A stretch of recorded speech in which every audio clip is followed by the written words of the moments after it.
Le narcissique a commis une erreur fatale. Il a cru qu'en te détruisant, il éliminait une menace, qu'il te réduisait à néant, qu'il te brisait d'une manière qui ne te permettrait jamais de te relever. Mais il n'a pas compris ce qu'il faisait. Il n'a pas saisi la nature de ce qu'il tentait de détruire. Et il n'a certainement pas prévu ce qui allait émerger de ses cendres. Que se passe-t-il quand on détruit un hypersensible? Qu'est-ce qui surgit quand quelqu'un qui ressent tout, qui absorbe tout, qui porte le poids émotionnel du monde, est finalement brisé? Carl Jung connaissait la réponse, et Huberman est en train de prouver avec les neurosciences que cette transformation est réelle. Il y a une raison pour laquelle le narcissique aurait dû te laisser tranquille. Une raison pour laquelle la destruction qu'il a causée va se retourner contre lui d'une manière qu'il n'aurait jamais imaginée. Parce que tu n'es pas mort, tu t'es transformé. Et ce que tu es devenu est la seule chose que le narcissique craint véritablement. Commençons par ce qui se passe au moment de la destruction.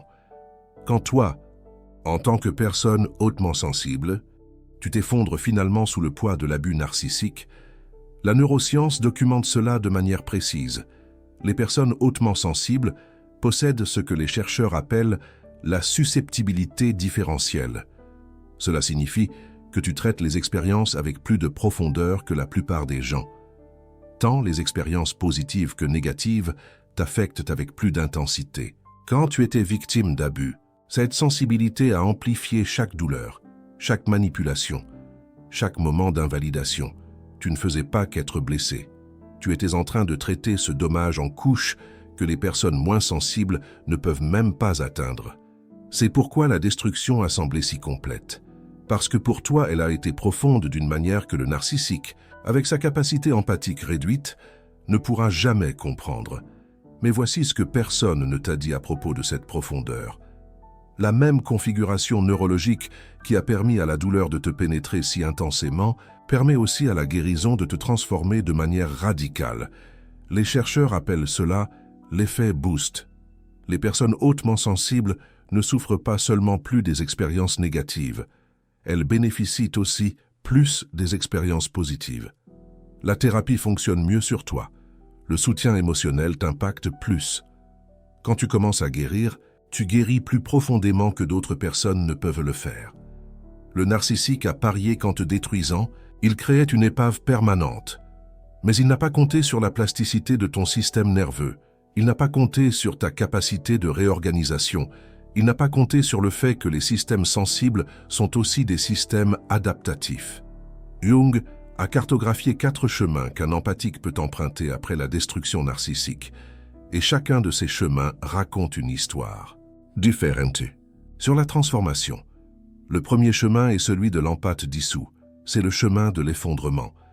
La personne qui a complètement perdu son sens du moi. Les relations narcissiques peuvent déstabiliser l'identité de manière si complète que les survivants développent des symptômes qui ressemblent à un ESPT complexe. Dissociation chronique, incapacité de savoir qui ils sont, sensation d'être fragmentés en morceaux qui ne se connectent pas. Ce chemin est réel. Beaucoup de gens y restent coincés pendant des années. C'est ce qui se passe quand la destruction ne trouve pas de ressources pour la transformation. Mais ce n'est pas le seul chemin. Le deuxième est l'empathe blindé. Après avoir été blessés, certains empathes survivent en se fermant. Ils s'engourdissent, ils durcissent, ils arrêtent de faire confiance, ils construisent des murs si hauts que personne ne peut les pénétrer. C'est un mécanisme de protection. Il fonctionne dans le sens d'éviter la douleur future. Mais il coupe aussi la personne de la connexion et de la joie. L'empathe blindé est en sécurité, mais il est emprisonné à l'intérieur de sa propre forteresse. Jung a vu ce schéma comme une forme de survie qui sacrifie la vitalité pour la sécurité. La personne est vivante, mais elle ne vit pas. Le troisième chemin est celui du guérisseur blessé. Cet empathe se concentre sur la guérison des autres. Il devient thérapeute, activiste, soignant. Il transforme sa propre douleur en mission pour soulager la douleur des autres. Jung a identifié cet archétype comme l'une des formes les plus courantes d'adaptation post-traumatique. Mais il a aussi mis en garde contre ces risques. Le guérisseur blessé peut faire de la guérison des autres, son identité tout en négligeant sa propre récupération. Ces 3 chemins sont réels. Tu connais. peut-être des personnes sur chacun d'eux, peut-être même as-tu toi-même traversé certains d'entre eux, mais il existe un quatrième chemin, et c'est à celui-là que le narcissique devrait faire attention. Le quatrième chemin est celui de l'empathe souverain. Ce que Jung appellerait un individu individué, c'est le lieu conquis de haute lutte de l'intégration. L'empathe souverain a traité le traumatisme. Il a appris des limites fortes. Il a réclamé son agence. Il ressent encore profondément, mais il n'est plus contrôlé par les humeurs des autres. Il voit à travers la manipulation parce qu'il l'a déjà traversée et qu'il en est ressorti. C'est la compassion mariée à la force, la sensibilité alliée au pouvoir, une lumière qui n'invite pas les prédateurs parce qu'elle est ancrée dans la connaissance de soi. Et voici pourquoi le narcissique devrait avoir peur. L'empathe souverain est là. Seule personne que le narcissique ne peut pas manipuler, parce qu'elle a déjà vu tous les trucs, elle a déjà expérimenté chaque tactique, et elle a développé une immunité. Sois calme, parce que la neuroscience de ce qui se passe dans cette transformation va te montrer que ce n'est pas une métaphore. Quand tu traverses un traumatisme et que tu émerges transformé, ton cerveau change littéralement. La neuroplasticité est la capacité du cerveau à se réorganiser en formant de nouvelles connexions. Et des recherches montrent que les personnes hautement sensibles, celles qui traitent les expériences plus profondément, montrent aussi une plus grande capacité de changement neuronal. Des études sur la croissance post-traumatique documentent que les survivants d'abus peuvent développer une plus grande clarté sur leurs valeurs, des relations plus profondes et un sentiment accru de force personnelle. Pas malgré le traumatisme. À cause de la façon dont ils ont traité le traumatisme, Huberman parle de la façon dont le système nerveux peut être recalibré, de la façon dont des pratiques spécifiques peuvent altérer la ligne de base de l'activation, de la façon dont tu peux entraîner ton corps à répondre différemment à des stimuli qui déclenchaient auparavant des réactions automatiques. Pour l'empathe souverain, ce recalibrage a déjà eu lieu. Le système nerveux qui interprétait autrefois tout comme potentiellement dangereux, qui vivait en hypervigilance, a été reprogrammé grâce à une guérison consciente. Le résultat est quelqu'un qui a encore la sensibilité originale, mais qui a maintenant aussi de la régulation. Quelqu'un qui perçoit les manipulations du narcissique avant qu'elles ne se complètent. Quelqu'un dont le corps ne se fige plus face à des tactiques qui étaient auparavant paralysantes. Jung a appelé ce processus l'intégration de l'ombre. Quand tu amènes à la conscience les parties de toi qui ont été enterrées par le traumatisme, quand vous revendiquez le pouvoir que vous avez dû réprimer pour survivre, quand vous devenez entier d'une manière que le traumatisme avait initialement fragmenté, le narcissique vous a détruit en pensant qu'il éliminait une menace. Mais ce qu'il a fait, c'est forcer une transformation qui a créé quelque chose qu'il ne peut pas affronter, quelque chose de bien plus fort. Pensez à ce qui définit le narcissique, un masque d'invulnérabilité sur un vide profond, un besoin constant d'approvisionnement externe parce qu'intérieurement, il n'existe rien de solide. Une incapacité à une autoréflexion authentique parce que regarder à l'intérieur révèle seulement la blessure originelle, une blessure qu'il ne veut surtout pas voir.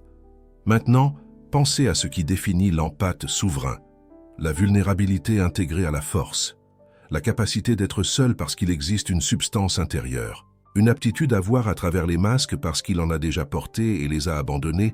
Ce sont des opposés absolus, et quand ils se rencontrent, le narcissique est en désavantage fatal, parce que l'empathe souverain n'a pas besoin de lui, ne cherche pas sa validation, ne peut pas être manipulé par lui, et, crucialement, le voit avec une clarté qu'il ne supporte pas. Le narcissique vit d'être, perçu de certaines façons. Il doit contrôler la façon dont les autres le voient. Sa persona est son armure et son arme, son outil de manipulation ultime.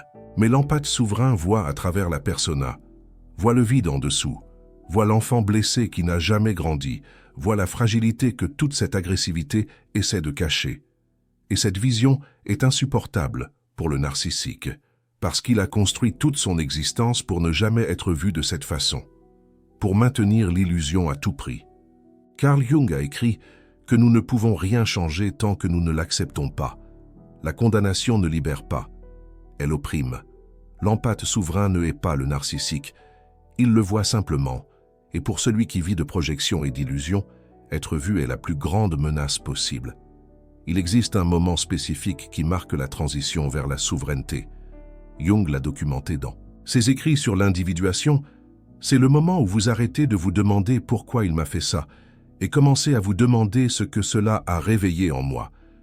C'est le moment où vous rassemblez les projections, quand vous réalisez que le pouvoir que vous cherchiez en lui a toujours été en vous, quand le besoin qu'il change, qu'il s'excuse, qu'il reconnaisse ce qu'il a fait, se dissout.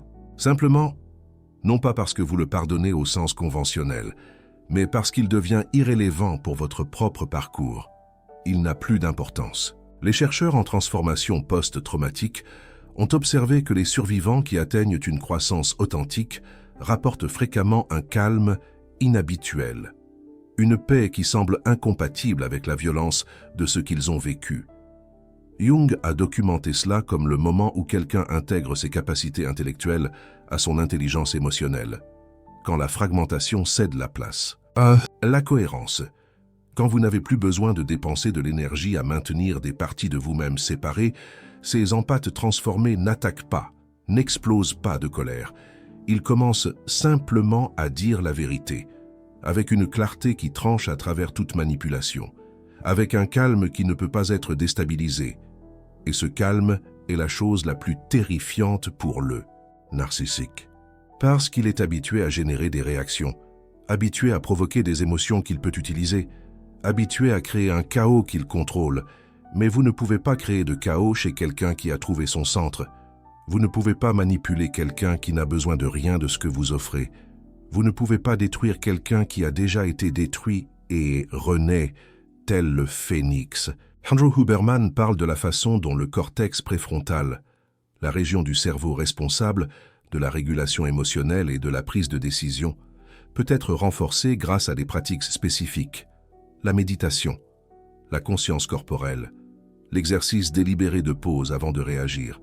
L'empathe souverain a développé exactement cela, pas théoriquement, dans la pratique, à travers chaque moment où il a choisi de répondre au lieu de réagir, à travers chaque situation où il a maintenu son centre quand, auparavant, il se serait effondré. Ce renforcement du préfrontal signifie que le système limbique, la partie du cerveau où vivent les réactions émotionnelles automatiques, ne domine plus. Les déclencheurs que le narcissique utilisait ne fonctionnent plus de la même manière. C'est comme si le narcissique avait une télécommande pour vos émotions. Il appuyait sur des boutons et vous répondiez prévisiblement. Colère, culpabilité, peur, désespoir d'approbation. Mais maintenant, les piles de la télécommande sont mortes. Il appuie toujours sur les boutons. Mais rien ne se passe. Vous le regardez avec ce calme qu'il ne comprend pas. Et il réalise qu'il a perdu l'ironie suprême. Et que c'est lui qui vous a transformé en cela. Sans la destruction qu'il a causée, vous auriez pu rester dans le schéma antérieur, continuer à céder, continuer à absorber, continuer à croire que votre rôle était d'accommoder les besoins des autres au détriment des vôtres.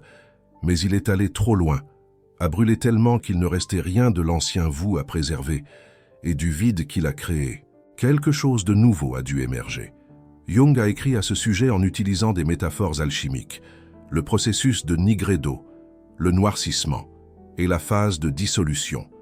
Quand tout ce que vous pensiez être se désintègre, c'est le moment le plus sombre, la nuit de l'âme. Mais l'alchimie ne s'arrête pas au nigredo. La dissolution est suivie par l'albédo, le blanchiment, la conscience qui émerge de l'obscurité, la clarté qui surgit lorsque les illusions sont brûlées, et éventuellement le rubédo, le rougissement. La réintégration à un niveau supérieur, la personne que vous devenez lorsque les parties fragmentées se rejoignent, mais d'une manière nouvelle, une manière bien plus forte. Le narcissique vous a poussé dans le nigredo. Il pensait que c'était la fin. Mais ce n'était que le début d'une transformation qu'il ne peut pas comprendre et, définitivement, ne peut pas inverser. Les chercheurs en croissance post-traumatique ont identifié 5 domaines principaux où les survivants expérimentent fréquemment un développement. Une plus grande appréciation de la vie, des relations plus significatives, un sentiment accru de force personnelle, la reconnaissance de nouvelles possibilités, un développement spirituel ou existentiel plus profond. Notez que ce ne sont pas seulement des récupérations, ce ne sont pas des retours à l'état antérieur. Ce sont des avancées au-delà de l'endroit où vous étiez avant le traumatisme. C'est pourquoi on appelle cela la croissance post-traumatique et non la récupération post-traumatique. Le narcissique vous a poussé dans un voyage qui, si vous parvenez à le terminer, vous emmène plus loin que vous n'iriez jamais sans lui. Cela ne signifie pas que ce qu'il a fait était bien. Cela ne signifie pas que vous devriez le remercier. Cela signifie simplement que vous avez la capacité de transformer le poison en remède d'une manière qu'il ne pourra jamais. Parce que voici la différence fondamentale entre vous deux. Vous avez la capacité de changement authentique. Votre système nerveux, même s'il a été blessé, reste plastique. Vous pouvez former de nouvelles connexions. Vous pouvez apprendre de nouveaux schémas. Vous pouvez devenir quelqu'un de différent. Le narcissique, dans la plupart des cas, ne le peut pas, il est prisonnier de lui-même. La structure de la personnalité narcissique est, comme chacun sait, très résistante au changement. Le docteur Paul Conti l'a expliqué dans le Huberman Lab. Les narcissiques sont tellement enfermés dans leur défense contre leur propre vulnérabilité qu'ils parviennent rarement à l'introspection nécessaire à une véritable transformation. Ils ne changent que lorsqu'ils sont confrontés à des circonstances extrêmes. Et même là, ce n'est pas si fréquent. Sophie a été détruite, mais elle peut renaître. Antoine, lui, est piégé. Et il le restera probablement.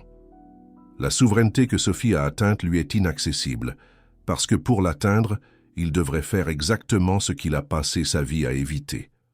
Regarder à l'intérieur, reconnaître le vide, ressentir la douleur originelle, celle que toute sa construction narcissique a été érigée pour éviter. Il ne peut pas aller là où Sophie est allée. Et pour cette raison, il ne peut pas devenir ce qu'elle est devenue. Le processus pour devenir un empathe souverain ne se fait pas automatiquement. Ce n'est pas garanti par la destruction. Beaucoup de personnes restent bloquées dans les 3 autres chemins pendant des années, parfois pour toujours. Qu'est-ce qui différencie ceux qui atteignent la souveraineté? Premièrement, la conscience. La compréhension qu'il existe un chemin, que la destruction n'est pas une fatalité, que la transformation est possible.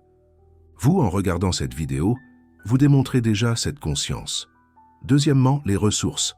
Un soutien thérapeutique, une communauté de survivants, des connaissances sur ce qui se passe dans votre système nerveux. Les personnes hypersensibles bénéficient davantage de soutien que les autres. Donc chaque ressource à laquelle vous accédez vous impacte plus profondément. Troisièmement, des pratiques consistantes. La régulation du système nerveux ne se fait pas par simple désir. Elle se fait par répétition. Chaque fois que vous pratiquez ce que Huberman appelle le soupir physiologique pour vous calmer dans les moments d'activation, chaque fois que vous notez un déclencheur et choisissez la pause au lieu de la réaction, chaque fois que vous écrivez dans un journal, méditez ou simplement permettez à une émotion de passer sans être engloutie par elle. Quatrièmement, l'intégration de l'ombre. Cela signifie reconnaître les parties de vous qui ont été enterrées par le traumatisme et l'abus, votre pouvoir, votre colère légitime, votre capacité à dire non, votre dignité qui ne dépend pas de validation externe. Carl Jung voyait l'intégration de l'ombre comme le travail central de l'individuation. C'est le processus qui consiste à ramener à la conscience tout ce qui a été relégué à l'inconscient, de devenir entier au lieu de fragmenter, d'accepter tous les aspects de soi-même, pas seulement ceux qui sont socialement acceptables. L'abus narcissique force souvent les hypersensibles à réprimer encore plus d'aspects d'eux-mêmes. La colère était dangereuse à exprimer. Le pouvoir provoquait des représailles. La dignité était constamment attaquée. Dans le processus de guérison, ces parties doivent être déterrées et réintégrées. Pas de manière destructive, sans devenir ce que le narcissique était, mais d'une manière qui ajoute de la dimension à votre personne, de la force à votre compassion, des limites à votre empathie. L'empathe souverain n'a pas perdu sa sensibilité. Elle est intacte, mais elle est maintenant accompagnée par quelque chose qui était auparavant absent. La capacité d'utiliser cette sensibilité au service de soi-même, pas seulement des autres. l'habileté à ressentir profondément et à maintenir son centre, la force d'être vulnérable sans être détruit par la vulnérabilité. Il existe une pratique spécifique qui combine les idées de Jung et de Huberman pour accélérer cette intégration. Premièrement, identifiez un moment récent où vous avez cédé alors que vous auriez dû maintenir votre limite. Ce n'est pas pour créer de la culpabilité. C'est pour apporter une conscience à un schéma. Deuxièmement, notez où dans votre corps vous avez senti la pression de céder. Huberman parle d'interoception, la conscience des signaux internes. Apprenez à reconnaître où dans le corps réside la soumission. Troisièmement, imaginez la scène à nouveau. Mais cette fois, voyez-vous répondre différemment. En maintenant la limite. En disant non avec calme. La visualisation active des circuits neuronaux similaires à l'action réelle. Quatrièmement, dans la prochaine situation similaire, permettez à votre corps d'expérimenter la nouvelle réponse. Elle va paraître étrange au début. Le système nerveux va résister. Mais chaque répétition crée un nouveau schéma. C'est le processus de réclamer son pouvoir. Pas théoriquement, pratiquement, moment par moment, choix après choix. Et si vous avez déjà traversé ce processus, si vous êtes déjà devenu ce que le narcissique n'avait pas prévu, alors vous savez de quoi je parle. Vous reconnaissez cette calme, cette clarté, cette sensation que les tactiques qui vous contrôlaient autrefois paraissent maintenant transparentes et presque pathétiques. Vous vous demandez peut-être quoi faire de ce pouvoir. Comment utiliser cette transformation? La réponse n'est pas la vengeance. Ce n'est pas détruire le narcissique comme il a essayé de vous détruire. Ce serait descendre à son niveau. Ce serait utiliser votre nouveau pouvoir de façon qui finirait par vous diminuer. La réponse est simplement vivre, prospérer, s'épanouir d'une manière qu'il ne peut pas comprendre parce qu'il n'a pas accès à ce qui vous nourrit. Le narcissique vit de supply externe. Il a constamment besoin d'extraire des autres pour se sentir réel. Vous n'avez plus besoin de cela. Vous avez trouvé des sources internes, des connexions genuines, un but qui ne dépend pas de la validation.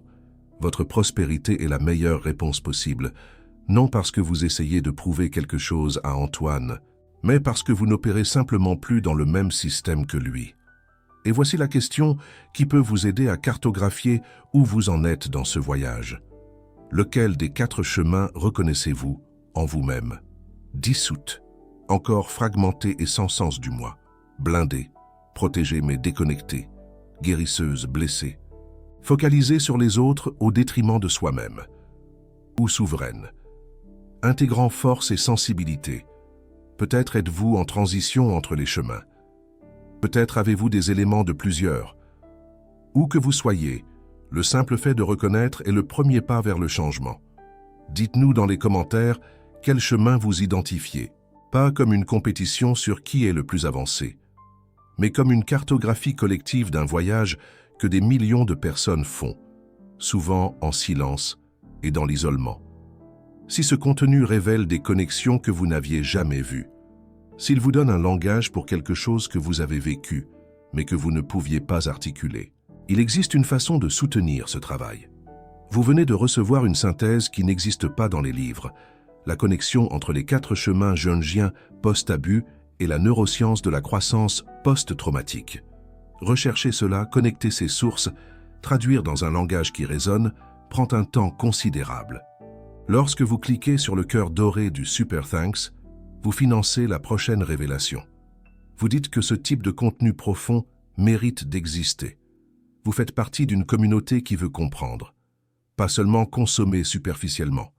Chaque Super Thanks me permet de continuer à connecter Jung et Huberman d'une manière que personne d'autre ne fait. Permettez à cette connaissance d'atteindre ceux qui en ont besoin pour leur propre transformation. Imaginez combien il est précieux de comprendre pourquoi vous avez traversé ce que vous avez traversé. Combien il est précieux de savoir qu'il existe un chemin, un itinéraire, de la destruction à la souveraineté. Combien il est précieux d'avoir une carte pour un voyage que vous faites peut-être dans le noir. Si cela a de la valeur pour vous, le Super Thanks est une façon de l'exprimer. Et je continuerai à livrer quoi qu'il arrive. Mais savoir qu'il existe un soutien actif fait une énorme différence dans l'intensité avec laquelle je peux me consacrer à ce travail. Revenons au point central. Le narcissique vous a détruit en pensant que c'était la fin.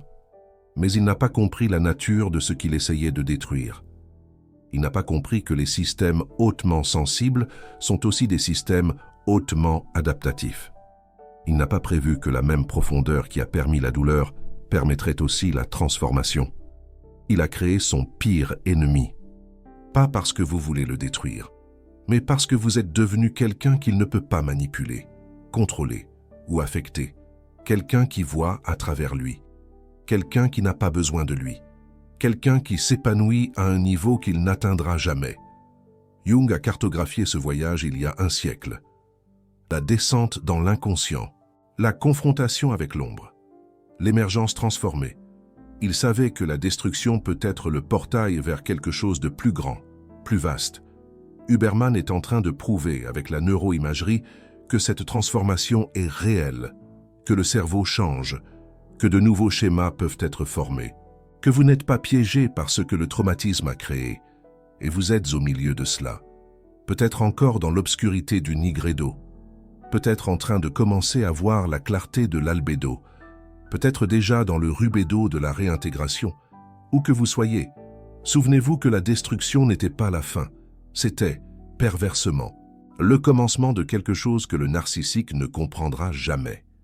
Vous avez été détruit. Mais ce qui émerge des cendres n'est pas une victime. C'est une force. C'est l'empathe souverain. C'est la personne que vous auriez toujours pu être, mais qui avait besoin d'être brisée pour enfin le devenir. Le narcissique aurait dû vous laisser tranquille, mais il ne l'a pas fait.